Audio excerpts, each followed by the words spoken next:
What up, y'all? Back again, another episode, still talking NBA.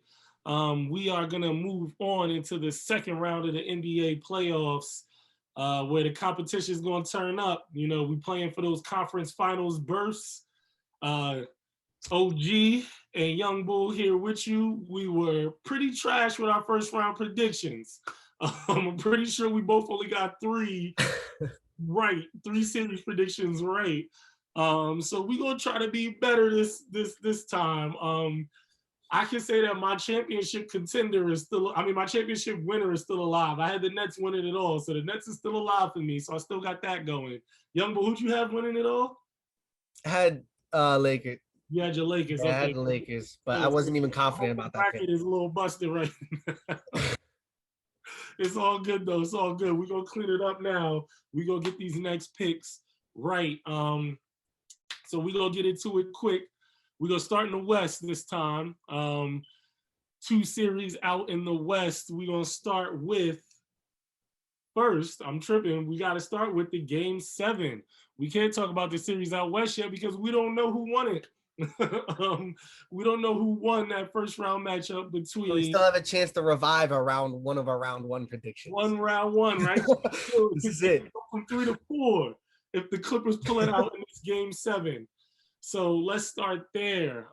Clippers and Mavericks getting it in round 1. The only series that has pushed it to 7. Very weird series because the road team has won every game. It's the first time in NBA history that the road team has won every game for 6 games. Very weird, very different type of series. We got the game 7 going down tomorrow night, I believe, in LA. Young Bull, who you got?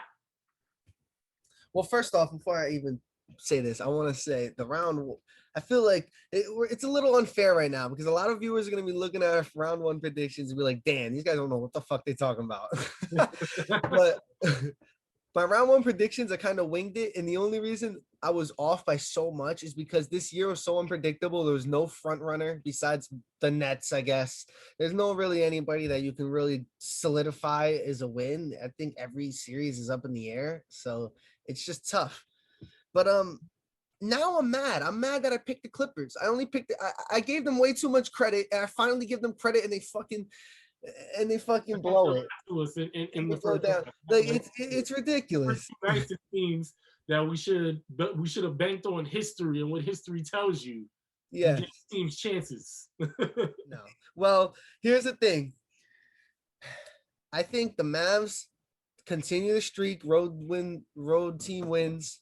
I'm switching up. I had the Clippers in my last prediction, but now with the way the series went, I'm saying Luka gets it done.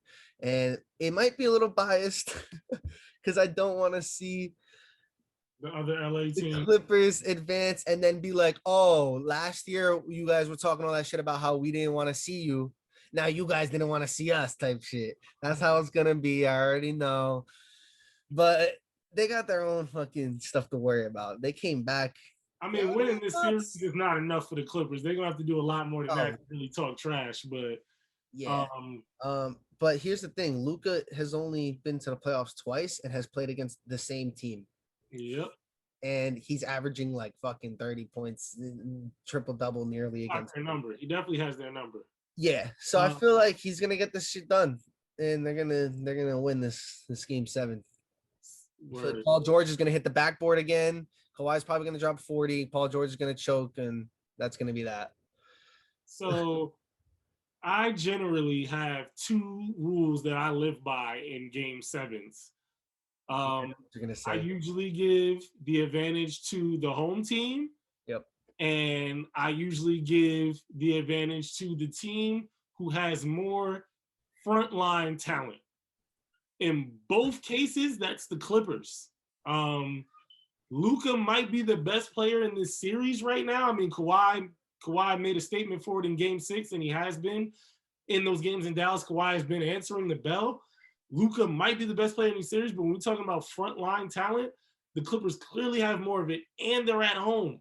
But this series is so weird because there hasn't been a home team win, and that's what's really throwing me off. Yeah, I know. it's just hard to predict in the way that Luka has been playing in LA. It's hard to predict. I will say this: Tyrone Lue is not good at his job. No, I've been saying that. Of Tyrone Lue, and I just don't understand. At the end of the day, when you watch these Clippers Mavericks games, you see, and I agree with this in the beginning. You see that they don't throw Kawhi at Luka for basically the majority of the first three quarters. Kind of towards the end of the third quarter to the fourth quarter, they'll throw Kawhi at Luka. But then when they do that, Lue has them out there running straight up man-to-man defense. So all the Mavericks do is pick Kawhi right off Luka and get Marcus Morris on him, get Pat Bev on him, get Reggie Jackson on him, and it's so easy. Tyrone Lue has done nothing to adjust his defense to force Luka to have to go up against Kawhi. You gotta stop allowing him to switch so easy. Like Luka's gonna get his buckets on Kawhi. So he's gonna kill Marcus Morris, and that's what he's been doing. He's been murdering that man night after night, and Lue hasn't done anything to say, no, you're gonna have to get this bucket on Kawhi. No, you're gonna have to get this bucket on Paul George, because he just allows them to get picked out of the equation every play. I'm in the Clippers right now because I don't trust that he's gonna have a game plan that's gonna be effective. But I'm sticking to my guns. I picked the Clippers. They're home. My two rules are my two rules, and I already picked them. And I don't think that it's going to be weird enough that the team that wins was the road team the entire series. I think you got to be able to win one at home. You got them on the ropes. The pressure is all on them. All you got to do is slow Luka down. You can't let Luka absolutely kill you. If you can slow Luka down, you can win this game. Tim Hardaway and Porzingis are not going to kill you. You just got to slow Luka down. And Paul George and Kawhi got to be Paul George and Kawhi. We can't have pandemic P. We need playoff P. I was going to say, have pandemic. That is Paul George. You feel me? But I'm going to stick with the Clippers. I'm going to go opposite. I'm going to stick with the Clippers. I got them winning this one. A thing on Tyrone Lue. He's looking to the sidelines like, LeBron, what do I do?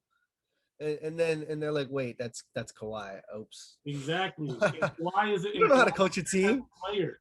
Kawhi wants to play in a system. Like, you feel me?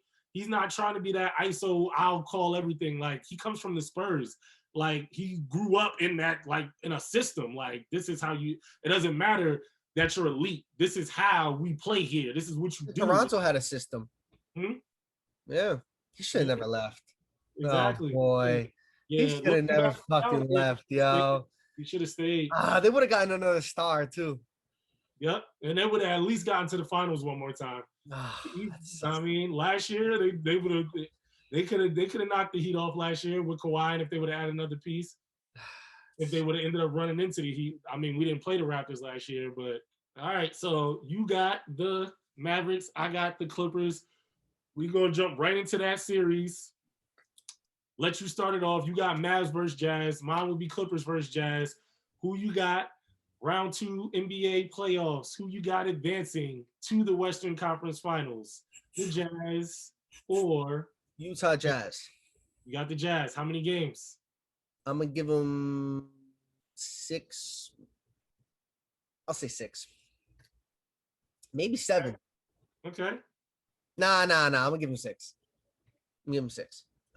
They don't match up well. Porzingis is nowhere, really.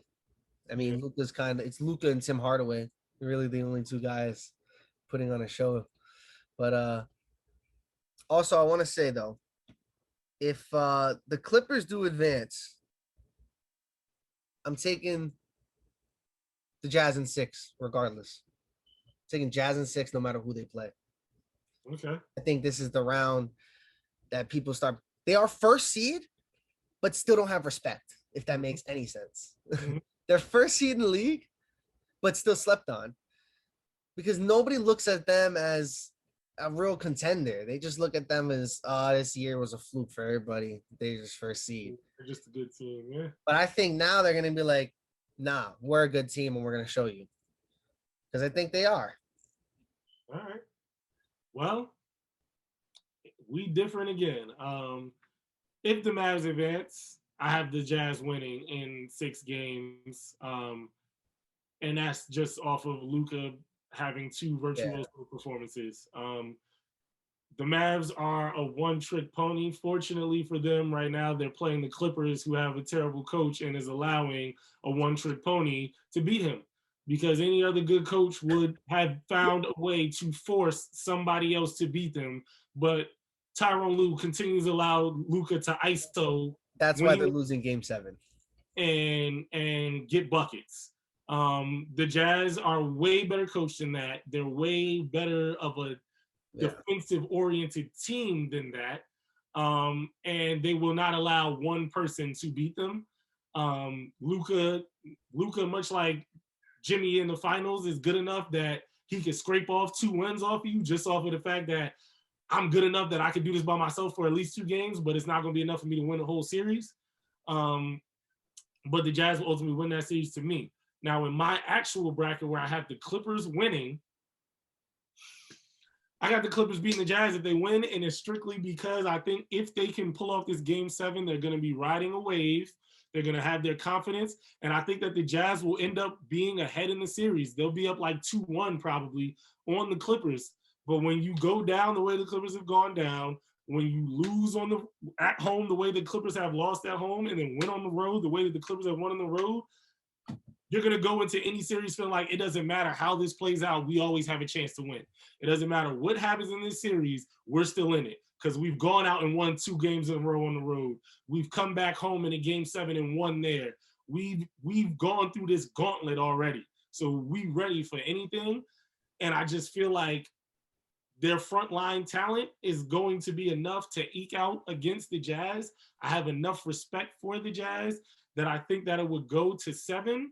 And I think that the Clippers would just be good enough with their talent to win in Utah in a Game 7. But that's just me thinking that the Clippers are going off a wave and also riding with my original bracket. While my bracket on that part is still alive, I had the Clippers advancing to the Western Conference Finals, and I'm going to stick with that until they're not in it. But like I said, in your scenario, I would have the Jazz advancing, but in my scenario, I'm going to take the Clippers in 7 over the Utah Jazz. You're completely sticking with your shit. I'm switching. I'm trying to resuscitate my entire prediction. I'm switching the Clippers. I'm switching other. I feel you. Listen, the Clippers might get eliminated tonight, and then, next time we talk, I'll that's why I threw out my Mavericks prediction, because if the Mavericks do win, I already got it on wax that I'm picking the Jazz. But in my prediction, I'm picking the Clippers to win tonight, and I'm picking the Clippers to beat the Jazz. So let's move on to that second series. We got the Denver Nuggets versus the Phoenix Suns. Suns got home court. Suns coming off that big win against the Lakers. Nuggets doing what the Nuggets do, playing that good basketball late into the postseason. They're also kind of a team like the Jazz who don't really get as much respect. They're just kind of considered a team that's good, but not really going to win it all. Who you got? How many games? Gotta go with Phoenix, just let alone the fact that the Nuggets, I'm still going with that. They don't have Murray, obviously. They're not going to be able to win like how they did against Portland because the Suns are a better team than Portland is. They're not going to let those close games slip because they have Chris Paul and they have other people that are going to get the job done in the fourth quarter. But I'm going to I'll give the Nuggets about 2 games. Maybe they surprise everybody and send that shit to 7. I won't be surprised because Michael Porter Jr. is looking like he's trying to be the second option now, getting in front of Murray type shit. They're a great team. They have so much depth. The Nuggets just have so many people that can just turn up at any moment in time that it's just I got to give them at least 2 games, at least. But I'm saying the Suns better team, and well, they're a better team without Murray on the Nuggets. I said in the first round predictions, whoever won that Lakers-Suns series was going to go to the Western Conference Finals. I had the Lakers winning the series, so I was wrong. but I'm still sticking with that notion that whoever won that series was going to the Western Conference Finals, and I'm picking the Suns to beat the Nuggets like you in 6. I just think they're ready for it now. I think it's going to be hard to beat them. I think their confidence is going to be out the roof. And I don't think that the Nuggets particularly match up well for them with what they just came out of. Mikal Bridges was just guarding LeBron James and doing a fairly good job of it. They're going to throw him at Michael Porter Jr., and he's not going to, Don't forget about Jay Crowder. And they got Jay Crowder too. But I think that they're going to throw Mikal Bridges at Michael Porter Jr. because he's more of that perimeter player, a little quicker. And I think Mikal Bridges is going to be able to take on that challenge and slow him down. I think Jay Crowder is going to be able to basically null and void Aaron Gordon. I think Jay Crowder can. They had Aaron Gordon. Yeah, on the Nuggets, I think he could defensively null and void him. And I think DeAndre Ayton, with just having to deal with AD, isn't going to be able to stop Jokic, but he's gonna have a rhythm enough to at least compete there. And there's just not a guard on the Nuggets without Jamal Murray that's going to be able to, do anything with CP3 offensively, and then defensively, CP3 is going to be able to defend whoever without Jamal Murray. I think Cam Johnson is playing very well off the bench for the Suns. I just think they cooking right now. I think they got the confidence. I think they got the flow. They got home court, and that's why I'm going to give them the win. I'm giving the Nuggets 2 games just like you because Jokic is an MVP caliber player. MPJ has stepped up. I think that they're going to battle. I think every game is going to be a good game. I don't think the Suns are blowing them out in any of these games. I think this, as a Nuggets fan, you might end this series feeling like if we should have won, we're the better team because the games are going to be close and you're going to know that Jamal Murray isn't playing. And I think that that's how it'll be like, well, if we had Jamal Murray, we would have won. I wouldn't be surprised if they win. Which very well might be the case. But in this actual realistic scenario where he is hurt, got to go with the Suns. Jamal. All right. So we got our Western Conference Finals set. You have Jazz versus Suns. I have Clippers versus Suns as our actual predictions. Only way it'll change for me is if my actual prediction fails and the Clippers don't make it, then I have Jazz versus Suns because I do not think the Mavericks will beat the Jazz. But as my actual prediction, I have Clippers Suns. You have Jazz Suns. We will leave that there. Yeah. Obviously, there will be another episode for predictions about conference finals, and we're going to jump into the East now, starting off with the 1-4 matchup with the Hawks going to play the Sixers. Interesting series, interesting matchup, interesting tidbit. The Joel Embiid injury is going to play a factor into this series. YungBull, a known person who doesn't really rock with the Sixers, doesn't really think the Sixers are that great. So we're going to start with you and see who you got and how many games the Embiid injury play into this series. So my original prediction, I had the Knicks beating the Sixers in this round. Yes, you did. 7 games. Yes, you did. Oh boy, how that aged. Mm-hmm. Well, all right. Now, as weird as this year has been, I think the only thing that'll make it weirder is the Sixers moving on. So I'm taking the Sixers, but I'm gonna take the Sixers in 7 games because I think that the Hawks are gonna fucking give them a run for their money. And also another thing is Embiid will probably get hurt 1 game, or he'll probably miss, he'll get hurt at halftime. He'll miss at least a few quarters of some point of that series, and so that'll allow them to get. Normally, I would say Sixers and 6, but if Embiid misses a game, that will just give it another reason for them to just catch 1 more W, send it to 7. I think the Hawks are really. I thought they were really good, but I was just riding with the Knicks. But Hawks, they don't have just Trae Young. They have an actual team. Like they Yeah, got DeAndre Hunter. They have Clint Capella. They got a squad. Like they could. Donovich, Josh Collins. I really want to take them to win, but I I'm taking Sixers and 7 because that's the actual realism pick. Um, so I am also gonna take the Sixers in 7. In my original bracket, I had the Knicks advancing to play the Sixers, and I had the Sixers beating the Knicks in 6. I would have the Sixers beating the Hawks in 6, but the Joel Embiid injury is gonna force this to go to 7. Yep. If I am the 76ers, and you have to be thinking about winning a championship. Like that has to be where your mind is. You can't just focus on winning this series. You're the 1 seed. You have an MVP caliber player, a player that's in the conversation for MVP. You have to be thinking championship this year. And if I'm the Sixers, I'm not starting Embiid this first game. I'm giving him a few more days to rest. If the Sixers win game 1, I'm not playing him game 2. If I'm the Sixers, I'm not playing Embiid until the Hawks win a game. That's why I'm not playing them game 1. If they win game 1, okay, Embiid, you got to play game 2. But if I'm the Sixers, I'm not playing Embiid until the Hawks win a game, because I have to be thinking about championship. I can't be thinking about just right now. I have to be thinking, can I win a championship if Embiid ends up completely taking himself out to win this series? Now he's done. No, I can't. I can't win a championship. I'm not beating the Nets or the Bucks without Embiid. Period. Can I possibly beat the Hawks without Embiid?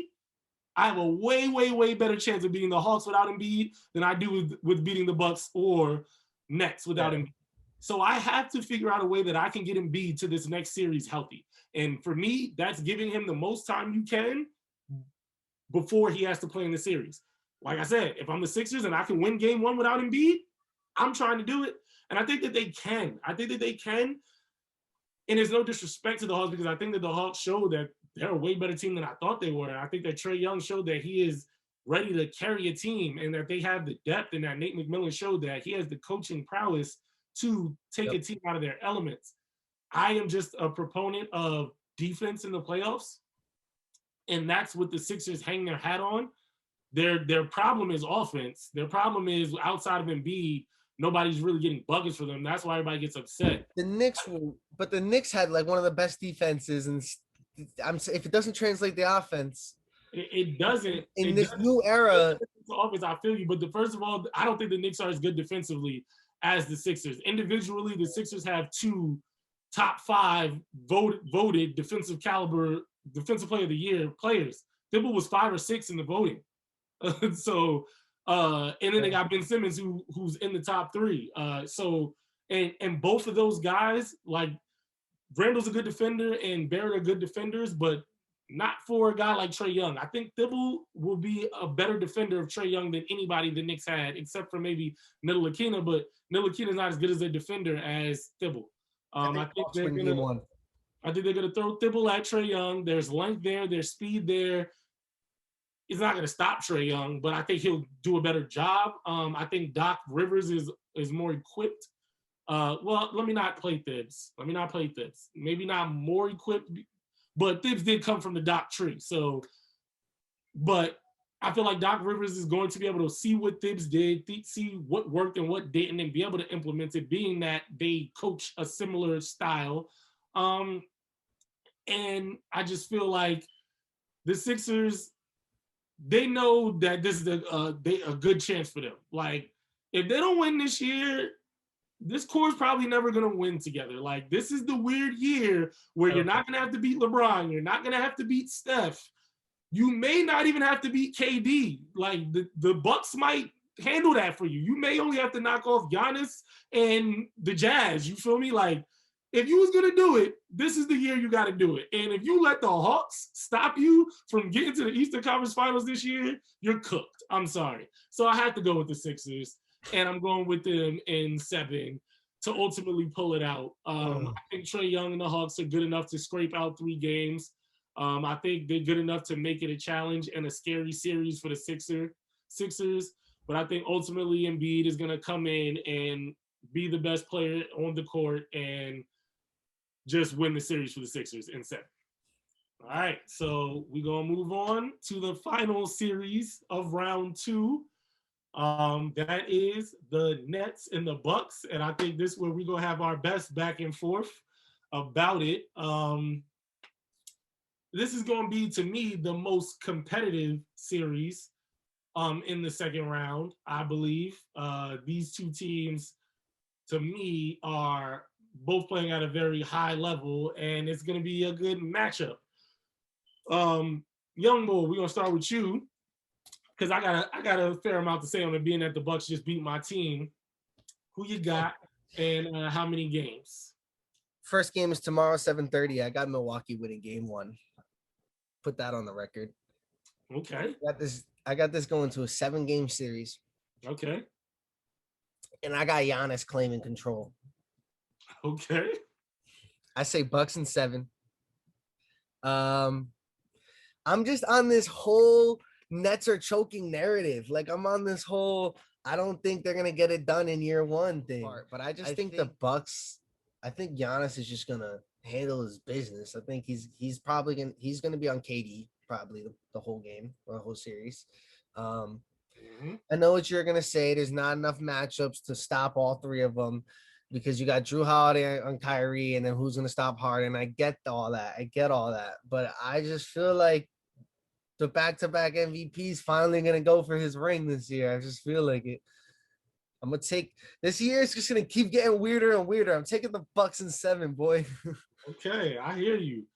All right, but I'm not. I'm taking the Nets in 6 to beat the Bucks. And just earlier this episode, you were saying how that first round was just unpredictable, and I mentioned something about how we weren't trusting what history tells us. Well, I'm going to trust what history tells me. And history tells me that I've seen this movie the past 4 years with the Bucks. All right? They're a good team. Yes. They have talent. Yes. They destroyed the Heat. Yes. But the Bucks are not the team that gets over the hump. They're the Chris Paul Clippers. All right? They're good. They look good every year. They're the top of the league every year. But every time it comes time to get down and get over the hump, they don't get over the hump. First Paul Clippers did not have it. They were up 2-0 against the Raptors and let Kawhi run 4 back at them to lose it. All right? I don't. Why though? Exactly. And we're talking about Kevin Durant. No, we're talking about Kevin Durant, all right? We're talking about Kevin Durant. Listen, I get the whole Nets narrative. The Nets are so nonchalant. They just all at the end of the day, the Nets assortment of talent is ridiculous. And we have not even seen the Nets play their best basketball yet because they haven't been threatened. None of them have even played angry yet because they haven't been threatened. We haven't seen KD we haven't seen a KD have a Luka type of game yet, or like think about the big performances we've seen in the playoffs. We haven't even seen one of those from the Nets, and it's because it's been unnecessary. Like, you feel me? They haven't had to do it, and I'm just here with it. Just like with the Sixers, this is a year for the Nets to win it. Like, you gonna get one? This is a year to get it. Is a very easy path for you to get one right now. And when I look at the Nets and I look at the Bucks, I see Kyrie and KD, multiple finals appearances. Both of them have rings. Both of them have the experience. Both of them have been through the wars. Both of them know what it takes. Okay, I look at the Bucks, see a team that's never been to the finals. I've seen a team that's choked away every opportunity they've had, regardless if they was the 1 seed or not. Now, basically what everybody is telling me is Drew Holiday and this year being weird is why the Bucks are going to win. And I'm sorry, but Drew Holiday and this year being weird is not enough for me to count out KD and Kyrie. That experience. No, but how many times have Kevin Durant and James Harden choked numerous playoff series year after year? They have, especially James Harden. And that's why I didn't even say his name yet, because James Harden has choked away. I can't talk about choking when I know James Harden has choked away series. But that's the thing. KD has lost some series as a young bull. Kyrie has lost some series with Bron. But they have also won them, and they have overcome them to be better players. They know they've gotten over the hump of choking. The Bucks have never done it, so I got to see them do it before I give them the credit for doing it. I could give Kyrie and KD the benefit of the doubt because they have gotten over the hump. They have choked and then figured out how to not choke. And I just feel like James and Giannis are going to be very essential in this because they're the two biggest names in it who don't have a ring. So those two, y'all should be the two hungriest players in this series. Like, you know what I'm saying? Not that Drew and Chris Middleton shouldn't be hungry, but at the end of the day, they don't have legacies to worry about. Giannis has a legacy. James Harden has a legacy. Where are they going to rank in the greatest of all times? We're not going to talk about Drew Holiday and Chris Middleton. We're talking about greatest of all times. That's why I'm not talking about them as far as that hungriness. James and Giannis, it matters because both of y'all right now are flops in your career. This is both of y'all opportunity to step out of that flop zone and lead it. And I just feel like the Nets, with the way it matches up and how they play, it's just not good for the Bucks. The Bucks were able to beat the Heat because they loaded up on us defensively on our best two players. They took our best two players out of the game, and they forced guys like Tyler Hero, guys like Kendrick Nunn, guys like Trevor Ariza to beat them. And all of those guys didn't. And the difference here is, let's say you can force out Kyrie and KD, which you're not going to be able to do, but let's say you can. James Harden is there, and somebody that just gets completely blocked out in the conversation because we only talk about the big three Nets is Joe Harris. Joe Harris is one of the best shooting guards in the Disgusting. NBA, period. The kid is lights out, and he gets left open a ridiculous amount of times because you have to leave him open. Like, he's gonna, if y'all are gonna load up on trying to stop those two, you're gonna leave James Harden and Joe Harris wide open to get off. And James Harden is gonna drive the basket and kick out. Drive the basket, float, drive the basket, kick out. And Joe Harris is just gonna sit out there and rain. And it's just too much. It's just too much. I don't think the Bucks have enough. I love Drew Holiday. I gave them praise about all their additions and how they fit. And I think that if the Bucks were playing the Sixers, I would be picking the Bucks to win. I just don't think they have enough for the Nets. You're telling me that the Bucks played at their highest level. That's also part of it. I have the Nets winning the championship. I think the Nets are going all the way, so I don't think any team is going to be able to beat them. And I'm not going to pick them to lose here, certainly. But I do think that if the Bucks were playing the Sixers, I would be. Bucks are playing at the highest level.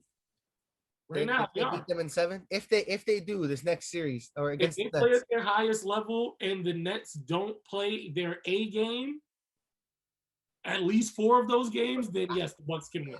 Play at the highest level without, and the Nets fucked up. This is one thing that we can't account for, and that I'm thinking is going to go one way, but it could go the opposite way. What you can't account for is how the Nets are going to respond to adversity because they've never faced any as a team. They've never been together in any adversity. That they lost one game to the Celtics, and that's just because they walked in there. I'm saying they're folding that. Yeah, you're thinking they're going to fold under the adversity. I think they're going to respond. I think that's going to be the trigger to make the Nets play as good as they can. They're going to one of them is going to get mad, get ignited, and have one of those 50-point games. I think. Like, oh, y'all forgot? Y'all forgot because I could score 50 on any night. Like any of the 3 of them could score 50 on any night. You feel me? I know, but also it can be the complete opposite where they're all getting to each other's head. They're all like in their own heads. They all do too much. They get their egos and pride. That's where James Harden is going to be. That's why I said his name is crucial because he's the point guard. Kyrie is the 2 guard. Yeah. James is the point guard. Period. Yep. Like they can line up however they want, but James is the point guard. James has to make sure that he's getting Kyrie and KD enough action. And then getting his buckets third. Mm-hmm. As long as he's humble enough to do that, which I think he is, because I think James is in a spot where it's just like, yo, bro, I need to win. Like, I've gotten 2 MVPs. I've gotten the individual. I think Harden's getting his ring and bouncing. Yeah. He might. He might. But that's what I'm saying. I think right now he's in a sacrifice mode. Like, bro, I'm just going to sacrifice to win right now. If he does that, then yeah, I'll take them as a win because Harden hasn't done that his entire career. He hasn't. He hasn't. But he's also never been on a team where he was the second best player since he was young. Like, ever since he left the Thunder, he's always been the best player by far on his team. You know what I'm saying? Like, KD is better than him. Still could be the best player. He's better than Kyrie, but KD's better, like, I'm starting a team right now, I'm taking KD over James Harden. Like, I just am. But Well, that's a different story. But yeah, I knew that was going to be the one we disagreed on because you rock with the Bucks. But I just think everybody's hype off the Bucks. I'm not going with it because it's weird. I know I said that, but I really do have like a gut feeling. Like I just feel like I don't know why. I just feel like the Bucks are gonna pull it off. I gotta go with the gut feeling. That's off the Bucks beating the Heat. But I think that the reality that everybody isn't facing is the Heat would have lost to any team in this playoff. Yeah, I'm not judging that sweep as we could have played the Hawks, we could have played the Knicks, we could have played the Celtics. If we would have played the way we played, we was losing to any team in the playoffs. Yeah, of course. I'm not riding with the Bucks swept them. That's why they're gonna win now. It's just the only reason I didn't have the Bucks advancing before is just because I didn't think the Heat were gonna lose. Yeah, I mean, but it happens. But all right, our predictions are in. So we got to recap running back in the West. I got Clippers versus Suns in the Western Conference Finals. You got Jazz versus Suns in the Western Conference Finals. And then in the East, we both have the Sixers going into the Eastern Conference Finals. I had the Nets moving on to meet the Sixers. You have the Bucks moving on to meet the Sixers. So that's going to wrap up our episode. Yeah, Unless you have any other hot takes or opinions about anything surrounding the league right now. Because I got one I just want to drop real quick. I think that one of Damian Lillard or Bradley Beal will not be on their team by 2023. I want to say this summer, but I think that Dame Lillard is going to give the Blazers a chance if they hire J. Kidd. If they don't hire J. Kidd, it might be this summer. Because I think something's going to happen with Russ this summer, which might trigger Beal. And like I said, if Damian Lillard basically asks for Jason Kidd, if you don't give the man what he asks for, he might be asking to get out. You feel me? But I think we're going to see one of those players move within the next year, within the next 2 off seasons. Between this off season and next off season, one of those players is going to move on. I basically went on all my rants. I guess the Bucks pick is already a hot take as it stands. Only thing I can say is stats to the Lakers. Let's get that going. Let's start rallying that up. What's up with that? All I can say is we need to reface the franchise. I'm here with it. Here's my here's how I'm at with it with the Heat. Jimmy and Bam are the only untouchables. I would like to see Goran and Dwayne Dedmon back on 1-year deals, and everybody else, it is what it is. I'd like to see Duncan back, but Duncan's about to get probably crazy money offer, and I love him a lot. But like at the end of the day, I'll take him. If Duncan goes to the Lakers, that would be freaking great for y'all, honestly. We need him. The man is a shooter, boy. Like, I'll be sad to see Duncan go, but the Heat need to reface into a team not waiting for potential to show up, but a team that has the talent right now. Because that's what they are right now. We're waiting for Hero to take the next step. We're waiting for Nunn to take the next step. And Jimmy and Bam need guys that's ready to go right now. I think that he should be in the veteran market more so this year. And I'm not talking long-term deals, but trying to get some guys in that's ready to take that championship run. I think the Heat are ahead of schedule, and that's what threw them off. I don't think that they thought that they were going to be at a championship level a year after acquiring Jimmy, but they are. So I think now they have to change from a young team building up to a team ready to compete now. Yeah. But yeah, that's it. And I think your team is going to look a lot different next year too. I think other than AD and LeBron, I don't know. A lot different. Yeah, I don't know who like the upcoming free agents are yet. I didn't really look into that, so I'm not going to give no predictions. But we'll see. This offseason is going to be interesting. It's some like minor, like I know Malcolm Brogdon is out there. I think Colin Sexton's deal is up. Miles Turner. Word. It's some guys like that, and then like the bigger names are on those gonna have to get trades. Like there's no like Giannis signed his Supermax, and then somebody else signed his Supermax this year too. That was supposed to, I think somebody else signed a Supermax that was supposed to be a free agent. So there's no huge names as free agents. All the huge names will be via trades or like demands.